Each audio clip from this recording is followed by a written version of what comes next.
qu'un seul nom qui sauve, qui guérit toutes les maladies.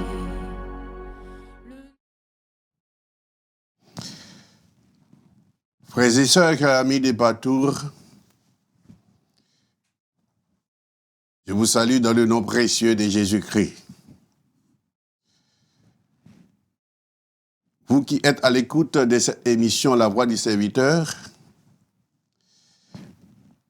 nous prions que Dieu vous bénisse afin que vous soyez toujours des nôtres.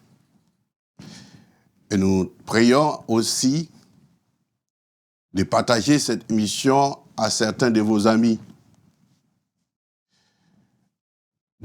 d'inviter certains de vos amis à écouter en même temps que vous, afin que vous puissiez participer dans l'évangélisation du Seigneur. Nous prions aussi de liker cette émission, car Dieu vous bénira. En cette date, aujourd'hui, 31 du mois d'août 2024, nous avons à partager avec vous un texte biblique qui se trouve dans le livre Matthieu, chapitre 11, versets 25 à 30. Je vous en fais la lecture. En ce temps-là, Jésus prit la parole et dit, « Je te loue, Père, Seigneur du ciel et de la terre, de ce que tu as caché ces choses aux sages et aux intelligents, et de ce que tu les as révélés aux enfants. Oui, Père, je te loue de ce que tu l'as voulu ainsi. Toutes choses m'ont été données par mon Père, et personne ne connaît le Fils si ce n'est le Père. Personne non plus ne connaît le Père si ce n'est le Fils et celui à qui le Fils veut le révéler. Venez à moi, vous tous qui êtes fatigués et chargés, et je vous donnerai du repos. Prenez mon joug sur vous et recevez mes instructions, car je suis doux et humble de cœur. Et vous trouverez du repos pour vos âmes, car mon joug est doux et mon fardeau léger. Que Dieu ait béni cette portion de lecture pour la bénédiction de tous ceux qui écoutent. Le titre que j'ai à partager à vous, les vérités divines révélées aux enfants. Le Seigneur Jésus rend grâce à son Père parce qu'il a caché les choses divines concernant le salut aux sages et aux intelligents. Il les a révélées aux petits-enfants. En parlant ainsi, Jésus parle de sa relation unique avec son Père. Car son Père lui a remis toutes choses qui seul le connaît. Alors personne ne connaît le Fils, si ce n'est le Père. Et personne non plus ne connaît le Père, si ce n'est le Fils. C'est la parole de Dieu. Et le Fils révèle le Père à qui il veut le faire, à qui il veut le révéler. Dans cette perspective, le Seigneur Jésus lance un appel à ceux qui sont fatigués et chargés à venir à lui, afin qu'ils prennent son joug et trouvent alors le repos de leurs âmes. Ainsi, ils seront des disciples du Seigneur. Sur ce, il dit à ses disciples, « Si quelqu'un veut venir après moi, qu'il renonce à lui-même, qu'il se charge de sa croix et qu'il me suive. »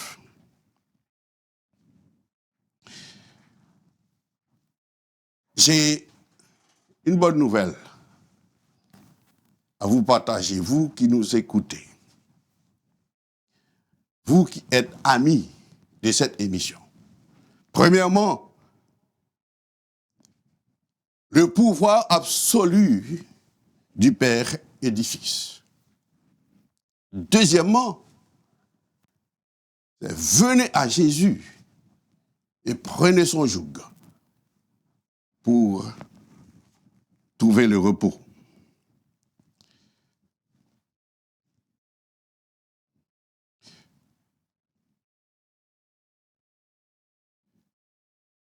Ici,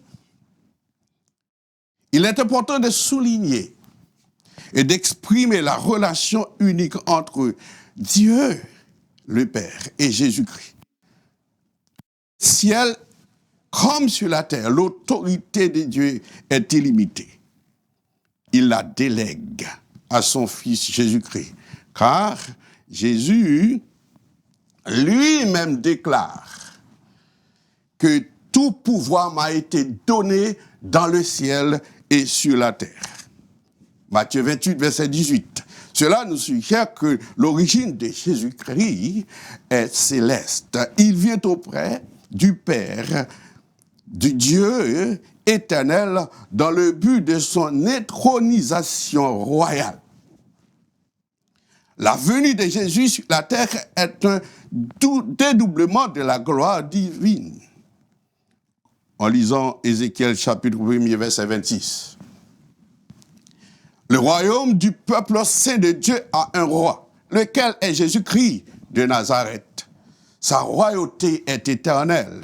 Jésus-Christ venant sur les nuées et ayant l'image de Fils de l'homme. Et le roi messianique de royaume continué par les membres du peuple saint du Très-Haut. Lorsque nous lisons le livre de Daniel au chapitre 7, le verset 18 nous dit « Mais les saints du Très-Haut recevront le royaume et ils posséderont le royaume éternellement, d'éternité en éternité. » Au verset 27, il dit « Le règne, la domination et la grandeur de tous les royaumes qui sont sous les cieux seront donnés au peuple des saints du Très-Haut. Son règne est un règne éternel et tous les dominateurs le serviront et lui obéiront. » Et encore, Daniel dit au sujet de celui qui est semblable à un fils de l'homme, au verset 14, « On lui donna la domination, la gloire et le règne, et tous les peuples, les nations, les hommes de toutes les langues le servirent. Sa domination est une domination éternelle qui ne passera point, et son règne ne sera jamais détruit. » Car Dieu a donné tous les pouvoirs au Fils. Les saints du Très-Haut, il s'agit ici le peuple de Dieu. Car nous lisons en Exode 19, verset 6, qui dit ceci, « Vous serez pour moi un royaume de sacrificateurs et une nation sainte.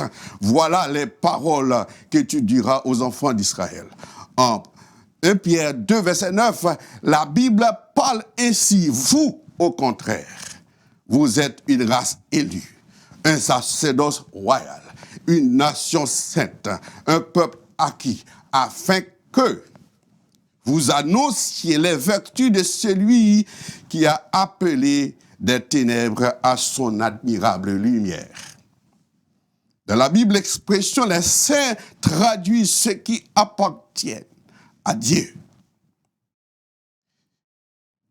Elle se trouve dans le Nouveau Testament où elle sert à désigner les chrétiens. En lisant Colossiens 1, verset 12, il dit « Rendez grâce au Père qui vous a rendu capable d'avoir part à l'héritage des saints dans la lumière. » En ce qui concerne le Fils, c'est un emploi absolu de la part de Jésus-Christ. Cela nous suggère que une distinction de l'expression Fils de Dieu. Sur ce, Simon-Pierre lui répondit, « Tu es le Messie, le Fils du Dieu vivant. » Matthieu 16, 16. Le terme Messie désignait, d'après le sens du mot hébreu, quelqu'un que l'on oignait d'huile sainte. À cette époque, ce sont les prêtres, les rois. C'est dans cette perspective que certains prophètes annonçaient un roi par excellence, le roi, fils de David, qui obtiendrait le pouvoir de la délivrance de son peuple en établissant son royaume. Ésaïe, chapitre 11, versets 1 à 5. Ce roi serait aussi prêtre. Psaume 110, versets 1 à 4. À son égard, les Juifs de l'époque avaient une très forte conception politique du Messie. C'est ce qui confirme à la base le refus de Jésus de se faire appeler Messie en public. Matthieu 16, verset 20. Alors l'équivalent du Messie est Christos. Alors donc, en vertu du pouvoir et de l'autorité de Jésus, il lance un appel au verset 28 dans le texte où je viens de lire, en disant « Venez à moi, vous tous qui êtes fatigués et chargés, je vous donnerai du repos. » En ce qui a trait aux sages et intelligents, ils croient qu'ils n'ont pas besoin de Jésus-Christ. Ils se croient être confortables, ils se croient être en forme, ils se croient être complets. Ce qui est faux, car la Bible dit, se vantant d'être sages, ils sont devenus fous. Romains chapitre 1er. En conséquence, ils sont frappés de la cécité et de la surdité spirituelle. Mais à tous ceux qui sont conscients de leur manque de sagesse et d'intelligence, ils jouissent le privilège de la grâce, le privilège de la révélation de Jésus-Christ en qui sont cachés tous les trésors de la sagesse et de la science. Colossiens 2:3. Depuis la naissance de Jésus et durant toute la période de son ministère, il y a des gens qui refusaient de le recevoir et de croire en son nom. Mais il y en a en d'autres termes qui l'accueillaient. Pour cela, Jésus a rendu grâce à son Père pour eux. Il y avait toute une affluence de gens incrédules. Malgré cette vague de l'incrédulité, Jésus appuyait sur la certitude du plan de Dieu qui n'aurait pas de l'échec. Ainsi, la parole de Dieu nous enseigne. Toutes choses ont été données à Jésus-Christ par son Père. C'est Jésus-Christ lui-même qui a fait cette déclaration. Alors donc, c'est une vérité absolue. C'est en ce sens, malgré tous les obstacles utilisés par le diable contre son ministère, il s'achemine triomphalement jusqu'à l'accomplissement de sa mission. Ainsi, personne ne connaît le Fils, si ce n'est le Père. D'où la grande confusion de l'esprit humain. Car dans ce mystère, il y a l'union du divin et de l'humain en une seule personne, qui est Jésus-Christ. En d'autres termes, personne ne connaît le Père, si ce n'est le Fils, et celui à qui le Fils veut le révéler. Dieu seul a la potentialité de la science pour connaître et comprendre Dieu. L'homme connaît en partie. À cause de son état fini, il est en capacité dans son intelligence et dans sa compréhension. C'est pourquoi Jésus veut révéler le Père à ceux qu'il choisit. Alors celui qui connaît le Fils connaît aussi le Père. Jean 14, verset 7. Seulement, avec nos esprits finis, nous ne parviendrons pas à saisir la grandeur de Dieu et le mystère de l'incarnation. Par conséquent, le Seigneur Jésus lance une invitation universelle à tous ceux qui sont fatigués et chargés, qu'ils viennent à lui afin de trouver du repos. Mais, frères et sœurs dans le Seigneur, amis de partout, vous qui êtes à l'écoute, écoutez cette bonne nouvelle. Écoutez la parole de Dieu. Écoutez les oracles de Dieu.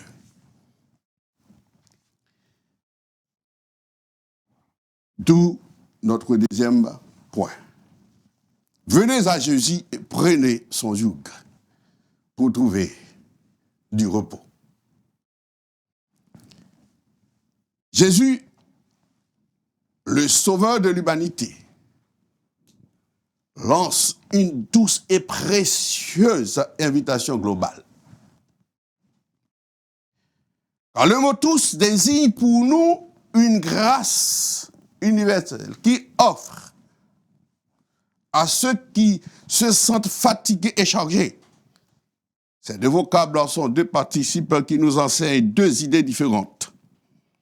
Le premier concerne celui qui effectue des travaux en cherchant la satisfaction aux exigences de la vie courante. Le second concerne quelqu'un qui est sous le poids de fardeaux de misère morale, de peines amères, tout en présentant les caractéristiques de celui qui mène une vie sans Dieu. Ce que Jésus-Christ vous offre, contrairement à toute autre source de soulagement, c'est le repos. Il y a d'autres moyens, quand il y a des situations conflictuelles, quand il y a des moments difficiles, on peut trouver certains soulagements. Mais Jésus-Christ lui-même ne donne pas seulement le soulagement, il donne le repos, il donne l'affranchissement, il donne la liberté. Car la parole dit, si les fils vous affranchissent, vous serez réellement libres. Il dit, je vous reposerai.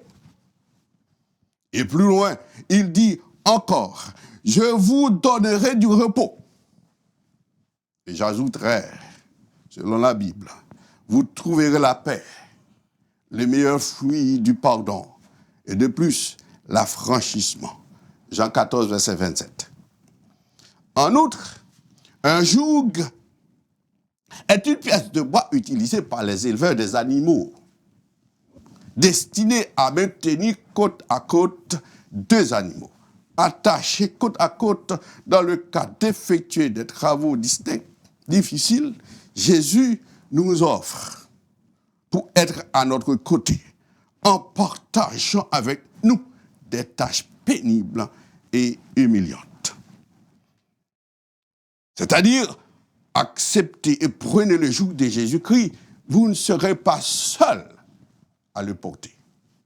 Jésus-Christ sera à votre côté pour vous aider à amoindrir le poids de ce fardeau. Il l'a déjà transporté, il l'a déjà soulevé en cheminant à Golgotha. Un joug est également l'image de la soumission et de l'obéissance. Jésus vous appelle et vous promet non seulement le soulagement, mais le repos. Que signifie donc quand se charger de ce joug? Ceci veut dire que nous sommes appelés à apprendre tout de Jésus. Nous devons non seulement instruire par sa parole, mais l'imiter en tout et chercher à vivre la vie de Jésus-Christ. Pour venir à Jésus, il ne faut pas hésiter, car la voie qui nous conduira vers lui est celle de la vie. Il est le Sauveur.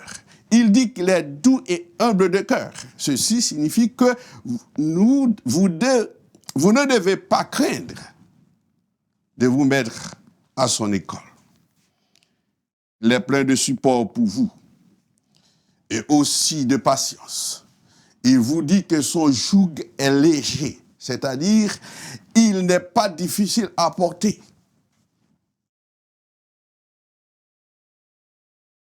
Ce joug est léger. En le transportant, il ne causera pas d'égratignures. Il n'irritera pas ta peau, car Jésus-Christ l'a déjà porté. Jésus-Christ l'a déjà soulevé et il vous accompagnera en portant son joug. L'enseignement qu'il nous donne à ce sujet, c'est de nous se charger de son joug et de là nous apprendrons de lui la douceur et l'humilité qui sont de sa propre nature. Lorsque Jésus dit « Prenez mon joug », il nous demande de nous soumettre à son autorité. Souvent, le joug est employé comme une image positive de la loi. Dans ce contexte, il nous renvoie à la parole ou l'enseignement de Jésus-Christ. Mettez-vous à l'école du Christ et vous connaîtrez la sagesse, l'amour et la grâce de Dieu. Souvent, le joug est employé pour nous permettre à savoir quelle est la bonté de Dieu, quelle est la grandeur et l'amour de Dieu. Dans ce contexte, il nous renvoie à la parole, la source où nous recevrons l'enseignement, la source où nous recevrons les instructions, parce que c'est ce qu'il dit dans le texte. Lorsque vous venez à lui, lorsque vous acceptez de prendre son joug, et vous recevrez ses instructions. Mettez-vous à mon école, parce que Jésus est la sagesse dont parle le texte, particulièrement le livre de Proverbes, chapitre 1 à 9, et particulièrement le chapitre 8, le verset 22 à 36, vous parle de la sagesse de Dieu. Jésus est le rabbi qui révèle le Père à l'humanité. Jésus déclare qu'il est doux et humble de cœur. Pour terminer, nous aimerions partager avec vous en conclusion. Jésus-Christ le sait fort bien. La connaissance du Père est offerte par grâce à tous ceux qui, d'une manière volontaire, s'inscrivent à l'école de la sagesse. Pour que cela soit évident, il faut que vous soyez sous le joug de Jésus-Christ. Il dit, venez à moi. C'est-à-dire, venir à Christ qui demande une expérience d'une vie nouvelle. Cette vie décrit plusieurs étapes comme croire en Jésus. Quand Paul et Silas répondirent à la prison où le geôlier a posé la question. Il dit, crois au Seigneur Jésus et tu seras sauvé, toi et ta famille. Acte 16, verset 31. Lorsque vous entendez la parole de Dieu, le message du Christ, l'appel du Christ, il faut recevoir Christ. La Bible dit, mais à tous ceux qui l'ont reçu, à ceux qui croient en son nom, elle a donné le pouvoir de devenir enfants de Dieu, lesquels sont nés. Jean 1er, verset 12. Il faut aussi confesser. Confesser votre état de culpabilité, de péché, et confesser aussi que Jésus-Christ est Seigneur. Il est le Fils de Dieu. Il est vivant. Reconnaissez à ceci l'Esprit de Dieu. Tout esprit qui confesse Jésus-Christ venu en chair est de Dieu. Jean 4, verset 2. Lorsque la parole prêche, lorsque les oracles de Dieu est auditionné à vos oreilles, il faut entendre. Êtes-vous prêts pour entendre la parole de Dieu? La parole de Dieu dit, en vérité, je vous le dis, l'heure vient, et elle est déjà venue, où les morts entendront la voix du Fils de Dieu. Et ceux qui l'auront entendu vivront. Jean 5, verset 25. Lorsque vous entendez la voix qui vous appelle, lorsque vous entendez la voix qui vous parle, lorsque vous entendez le message, il faut poser une action. Passer par la porte pour aller trouver Jésus, pour rencontrer Jésus. Passer par la porte pour trouver la vie. Passer par la porte pour rencontrer Dieu. La porte n'est autre que Jésus-Christ. Il dit, je suis la porte. Si quelqu'un entre par moi, il sera sauvé. Il entrera et il sortira. Et il trouvera des pâturages. Jean 10, verset 9. Il trouvera des pâturages, c'est-à-dire lorsque vous recevez Jésus-Christ dans votre vie. Il y a des choses qui dépassent toute imagination qui peut réaliser dans votre vie. C'est pourquoi David dit, lorsque l'Éternel, c'est lui qui est son berger, il ne manquera de rien. Il dit, l'Éternel est mon berger, je ne manquerai de rien. Il me fait reposer dans de verts pâturages. Ici, la parole dit, celui qui ouvre la porte pour entrer dans la vie qui est le Christ, en Christ, il sera sauvé, il entrera, il sortira et il trouvera des pâturages. Jean 10, verset 9.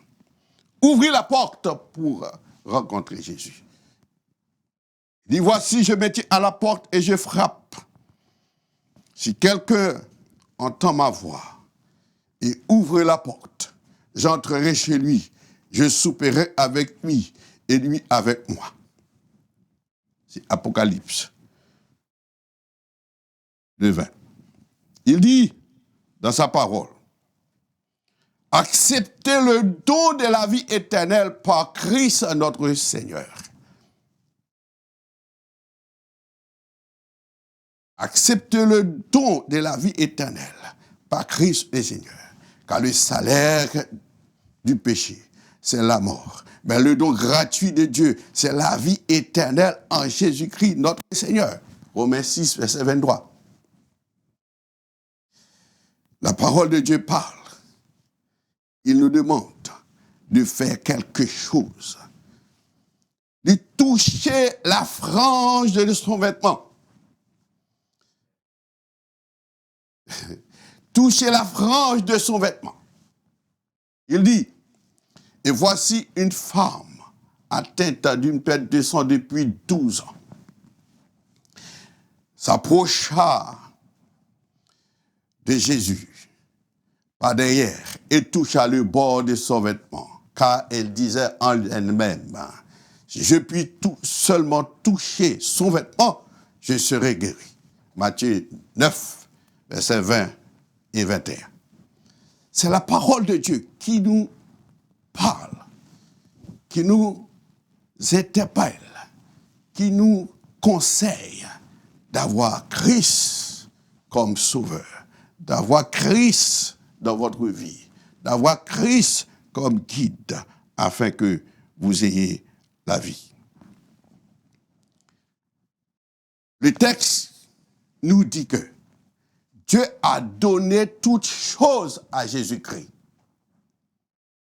C'est pourquoi aussi Dieu l'a souverainement élevé et lui a donné le nom qui est au-dessus de tout nom, afin qu'au nom de Jésus, tous genoux fléchissent dans les cieux, sur la terre et sous la terre. Et que toute langue confesse que Jésus-Christ est Seigneur, à la gloire de Dieu le Père. Philippiens 2, versets 9 à 11. C'est la parole de Dieu qui vous parle aujourd'hui. Vous qui êtes à l'écoute, vous qui prenez le temps d'écouter cette émission, nous vous garantissons que vous ne perdez pas votre temps, car Dieu vous donnera ce que vous ne pensez pas. Dieu vous bénira. Il y a une semence en cet instant, en écoutant cette parole. C'est la semence divine. Cette semence produira dans votre vie quelque chose qui vous fera remarquer bientôt un changement si vous la recevez par la foi. Nous vous remercions d'avoir nous écoutés en cet instant, dans ce temps que nous mettons à part pour parler de Dieu, pour communiquer avec vous les oracles de Dieu. Cette parole que nous partageons avec vous aujourd'hui, le ciel, le Dieu de tous les siècles, qui a donné Jésus-Christ en rançon pour l'humanité, vous appelle, vous parle, vous invite à venir à lui, déposer vos fardeaux, déposer tout ce qui constitue pour vous des obstacles. Il vous donnera le repos de votre âme. Que Dieu, dans son amour infini, vous bénisse abondamment, afin que vous viviez pour lui et pour toujours. Parce que, en recevant cette parole, cela vous permettra de devenir des enfants de Dieu, des disciples de Dieu, et vous témoignerez la grandeur de Dieu, et vous communiquerez la vie à ceux qui sont sous l'empire du diable. Comme nous avons demandé dès le début, n'oubliez pas de partager cette émission quand vous écoutez. N'oubliez pas d'inviter vos amis à écouter avec vous. N'oubliez pas de liker, car c'est une possibilité pour vous de participer à l'évangélisation de la parole de Dieu. Que Dieu vous bénisse.